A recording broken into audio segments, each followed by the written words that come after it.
Antonio. Don Manuel, por ley las normas dicen que el TREP tiene que funcionar para que usted haya presentado el Tribunal Supremo Electoral, sabiendo que este proceso que se les va a iniciar va a caer en saco roto, tomando en cuenta que el Ministerio Público está cooptado políticamente por el movimiento del socialismo, don Manuel. Sí, qué bien, es muy buena tu pregunta. Vamos entonces a cuáles son las instancias legales, ¿no?, que regulan el TREP. Por supuesto que la más importante es el reglamento de las actuales elecciones judiciales. El reglamento dice lo siguiente: para estas elecciones judiciales sale el reglamento y es de cumplimiento obligatorio para todos los candidatos, ¿ok?, para todos los ciudadanos que vamos a ir a votar, ¿ok?, y para todos los funcionarios del órgano electoral.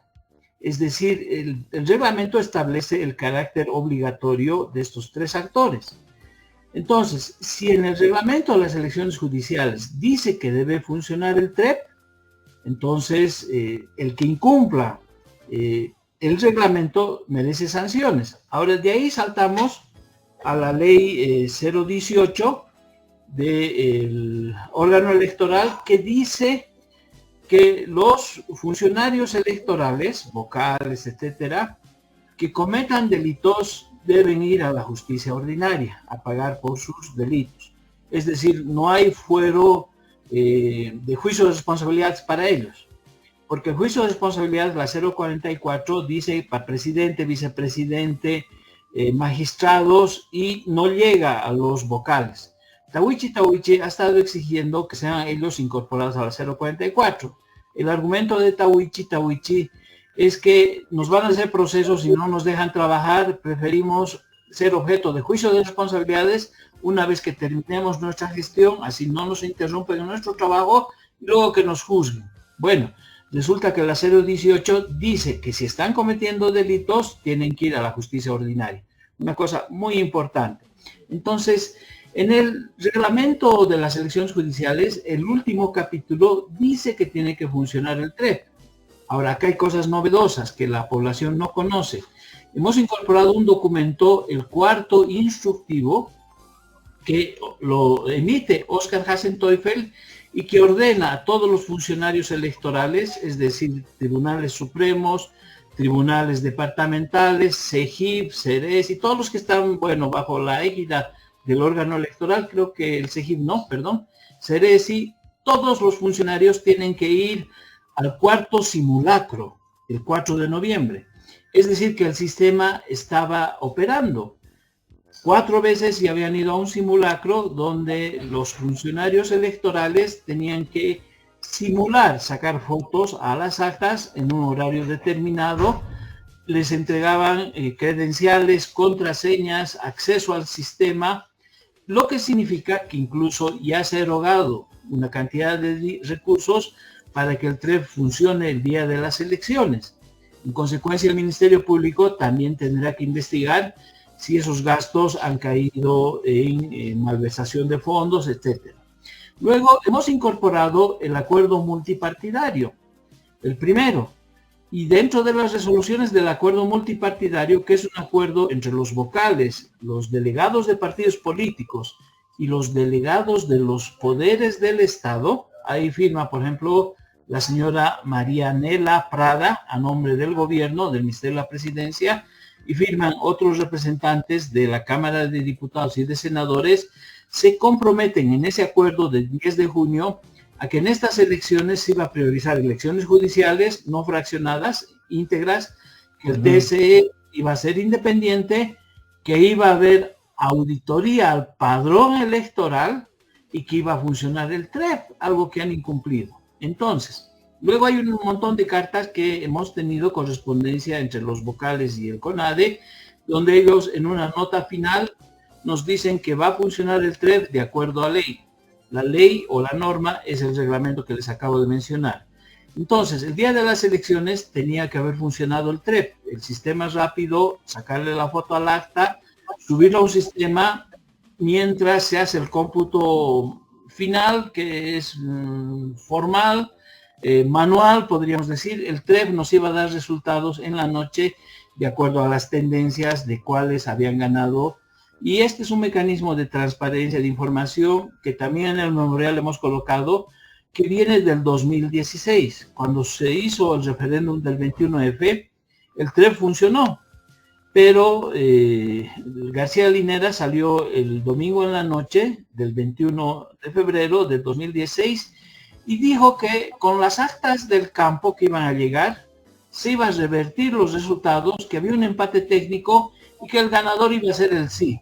Al día siguiente salió la presidenta del Tribunal Supremo Electoral de entonces, la señora Katia Uriona, y con los datos del TREP, sin hablar que había TREP, dijo que no había ganado y que la tendencia era irreversible. Katia Uriona cumplió con su papel, blindó los resultados del 21F. Si no hubiera habido el TREP del 2016, contratado, organizado por el Tribunal Supremo Electoral, pero mantenido con bajo perfil, García Linera había salido el lunes o el martes a decir que habíamos perdido. En 2019 hubo TREP, hubo reglamentos que lo aprobaron. El 2020 Salvador Romero suspendió el DIREPRE, que era el TREP de esa época, pero hubo una empresa de Londres que fue contratada, hubo una auditoría y toda esa documentación que le hemos pedido al Tribunal Supremo Electoral no nos la han dado hasta ahora, pero son parte de la demanda. Con eso cierro y les explico que los 7 vocales han sido denunciados por el artículo 153, 154 del Código Penal. Tú dices, José Antonio, que es una denuncia que va a caer en saco roto. Es probable, no garantizo que la Fiscalía vaya a hacer la investigación, pero nuestra obligación como CONADE es hacer la demanda y transmitirla a la población. Todos estos documentos, toda esta argumentación, que la ciudadanía lo lea, lo tenga como una herramienta, porque aquí no termina. Quiero cerrar este tema, no cerrar el tema, sino esta pequeña intervención, indicando que el vocal Tawichi hizo una declaración muy jodida, muy peligrosa el día de las elecciones, en horas de la noche, a eso de las 8:30, cuando un medio, un canal universitario le preguntó qué ha pasado con el TREP, ¿no? Y él dijo que si el Parlamento actual no aprueba una ley, no va a haber TREP para las elecciones del 2025. Es decir, está el regalito que nos está metiendo Tawichi. Ya nos está anunciando que ellos no van a permitir el TREP porque le van a pedir, dizque, una ley a los actuales asambleístas que están divididos, fragmentados, etcétera, etcétera. Y por lo tanto, acaba de lanzar Tawichi una amenaza de que el 2025, lo que nos están haciendo ahora, datos parciales, cómputo lento, nos están amansando, ¿no? Para hacernos lo mismo el 2025. Y por eso mismo la acción que ayer hemos interpuesto busca desbaratar esto. Ojalá lo logremos y ojalá hagamos corriente de opinión en este sentido. Esa es mi respuesta a José Antonio. Don Manolito, dígame, a ver, ¿cuánto de dinero se ha invertido en el TREP? Y bueno, pues ¿cuánto estamos perdiendo como Bolivia, como ciudadanos, precisamente con esta inversión que, bueno, pues al final de cuentas se va al tacho por decisiones políticas? Sí, y bueno, como no hay información oficial, no se publica y demás, pero sí, Tawichi tiene la lengua muy suelta y creo que eso es bueno. Yo creo que a algunos periodistas hay que felicitarles porque lo entrevistan y no lo confrontan. Y eso es bueno, no sé, bueno, ustedes son periodistas, ¿no? Eso es bueno, ¿por qué? Porque le permiten hablar. Bueno, Tawichi ha dicho que no han implementado el TREP porque se han ahorrado 10 millones de bolivianos. Entonces ahí está la respuesta. Ahora será pues ya nuestra acción, otros periodistas, la Fiscalía si es que asume el caso, pero ya sabemos que se han tirado 10 millones, han hecho 4 simulacros para algo que no ha servido y por lo tanto hay afectación también económica al Estado, lo cual podría hacer que podamos volver a presentar esta misma demanda en otra fiscalía y vamos a continuar. Nosotros no nos vamos a quedar aquí callados ni con los brazos cruzados. Bien, José Antonio, bueno, adelante. Bueno, una denuncia que en el Tribunal Supremo Electoral seguramente no la ha hecho Mella, pero en caso de que no haya el TREP, ¿cuánto de posibilidades hay de que todavía sigan manteniendo esa hegemonía de fraude Claro, con TREP o sin TREP igual lo van a hacer, pero esta hegemonía de fraude que tiene el gobierno a través del Tribunal Supremo Electoral, ¿en qué contradice precisamente a la utilización del TREP? A ver, son cosas que se suman, ¿no? Sí. Padrón sucio, una variable, ¿no?, que entra en funcionamiento. Segundo, TREP, no hay resultados esa noche. Se abre un espacio de tiempo de 7 días, de acuerdo a la ley, para entregar los resultados finales. En esos 7 días se cocinan pues los resultados, ¿no? Entonces es sumativo, ¿no? El TREP tiene la virtud, y ustedes han entrevistado a una persona que es experta en este tema y en denuncias. Él dice que son los ojos, ¿no ve? Es Juan Pueblo, ¿no? Dice que el TREP, Juan Pueblo dice, es la luz que nos ilumina el camino, porque mientras haya TREP podemos ver las actas que se van sumando y ya no pueden hacer cambios. O sea, pueden intentar hacer cambios, pero ya es visible. Contrastas un acta del TREP, que fue la fotografía del día, con la misma acta que el cómputo final lo incorpora como suyo, pero hay pues diferencias. Entonces, el TREP nos da eso, la posibilidad de transparentar, acceso a la información, datos verídicos que luego pueden ser alterados, pero ya tienes la base para hacer la denuncia. Y por lo tanto, el TREP se suma al padrón sucio, el TREP. En este caso ha sido más grave todavía porque no ha habido delegados de mesa, ha habido incertidumbre respecto a los candidatos y finalmente elecciones parciales, etcétera, etcétera. Muy bien. Manuel, quiero aprovechar que estás acá con nosotros. Mucha gente tiene la misma duda. Te voy a poner una pregunta de Clodito Quiroga, es uno de nuestros seguidores. Él vive en Santa Cruz. Pregunta, Manuel, dice, hola. ¿En qué parte de la ley dice que el 2 de enero los prorrogados cesan sus funciones después de las elecciones? Así sea completa o parcial. ¿Puede explicar esto, por favor? Estamos en dictadura, obvio, dice acá. Sí, Claudine, sí. a ver. No, muy buena pregunta. ¿Por qué? Porque también sobre estas elecciones, los magistrados que están siendo electos y los efectos que va a haber, se han pronunciado algunas autoridades y nosotros tenemos que tener una posición clara. Tawichi, ¿no?, que hay que dejarlo hablar, dice que de los 4 magistrados al TSP ya electos, 3 suplentes deberían reemplazar a hacer los 7 y, bueno, son 9 en realidad, ¿no? Del TSP. Bueno, dice que los suplentes deberían entrar como titulares y listo, y los autoprorrogados sacarlos. Comete un error Tawichi porque en 4 departamentos no se ha elegido a ningún magistrado. Pando, Beni, Cochabamba y Santa Cruz, los magistrados del TSP. Entonces Tawichi lanza la idea y dice que una ley hay que hacer y genera una corriente de opinión. Algunos políticos se ponen a discutir o no, pero validan su propuesta, aunque no sea real. Es equivocada porque le está negando a población de 4 departamentos el derecho al voto. Nadie, menos una autoridad electoral, lo puede hacer. Bueno, en eso aparece Siles, el ministro de Justicia, que el mismo día de las elecciones convoca, dice, deberíamos ir a la tercera cumbre multipartidaria e interinstitucional. Ya les he explicado la primera. Bueno, dice, vamos, y que automáticamente, con la entrega de credenciales a los actuales magistrados que han sido electos, cesarían en sus funciones los autoprorrogados, ¿no? Esa es la propuesta del ministro Siles, y por eso la persona que hace la pregunta dice, ¿en qué parte? ¿En qué ley? No, no hay ninguna ley, todo esto es ilegal, todo esto es delictivo, ¿no?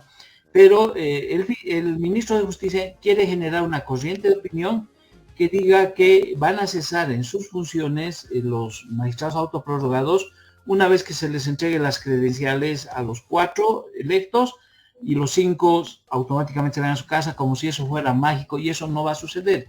Es más, hay una noticia que ustedes ya la deben conocer que ha salido el día de ayer, que señala que el TSP autoprorrogado acaba de sacar otra sentencia que habilita a una candidata por la paz que había sido excluida para que sea considerada en el acto electoral y seguramente lo que está buscando el TCP es anular las elecciones del día domingo. Y ahí te interrumpo porque mira, qué oportuno ese comentario. Una de mis fuentes me escribe hace minutos atrás y me da la lógica que tú acabas de mencionar. Dice acá lo siguiente, mira, el gobierno de Arce y de Evo, mira que los une, no los divide. El gobierno de Arce y de Evo buscan anular las elecciones judiciales 2024. Ya tienen la receta. Su objetivo es buscar la prórroga de los magistrados y consumar también la prórroga de Arce, por si acaso. Fuente oficial, fuente del programa, completamente oficial para mí, y va con lo que tú dices, con este antecedente que acabas de mencionar. Voy contigo. Sí, y entonces no es casual, pues en política sabemos cómo es. Entonces, esta última resolución del TCP busca anular las elecciones del domingo. Entonces, saben que va a haber algún magistrado disidente, por lo menos uno o dos, que les van a plantear un conflicto. Entonces, mejor eliminemos. Entonces, el ministro Siles está planteando esa solución porque ya está empezando a ser una papa caliente. Estas elecciones, los resultados que hasta ahora no conocemos y lo que va a suceder en los próximos días. Por esa razón, si el gobierno está detrás de anular, por esa razón hay un 1%, 2% de posibilidades que los fiscales, el Ministerio Público, acepten la demanda del CONADE y los procesen a los vocales. Los vocales ya están de salida, en 2025 se tienen que ir. Y estos vocales, con Tawich y todas las incoherencias que hay, no garantizan pues para nosotros unas buenas elecciones generales. Sería su última tarea. Con estos vocales que no quieren hacer el TREP, que hacen este tipo de declaraciones, esto es terrible. Por eso ratifico en este programa la solicitud que hicimos de que los actuales vocales renuncien, se vayan a su casa. Y claro, ahí viene otra pregunta que seguro José Antonio ya se debe estar afilando para hacerme, y es quiénes van a elegir a los nuevos vocales el próximo año. Son los parlamentarios. O sea, crisis tras crisis, no vemos soluciones, en fin. Algo hay que hacer y bueno, nosotros estamos haciendo ese alguito. Otros tienen que hacer otras tareas más, pero así va la cosa. Ahora resulta que el TCP quiere anular las elecciones del domingo. Bien, Manuel, agradecido por el espacio, hermano mío. Gracias por tu criterio. Si no nos vemos antes, una feliz Navidad, ¿listo? Pero esperemos por lo menos reunir a gran parte del equipo el día 24, así una pantalla dividida de entre todos nuestros panelistas y hacer un brindis para que nos vaya bien en la siguiente gestión. Un abrazo, que te vaya bonito. Gracias, Douglas. José Antonio, agradecido siempre de su invitación y bueno, que tenga una linda jornada. Gracias.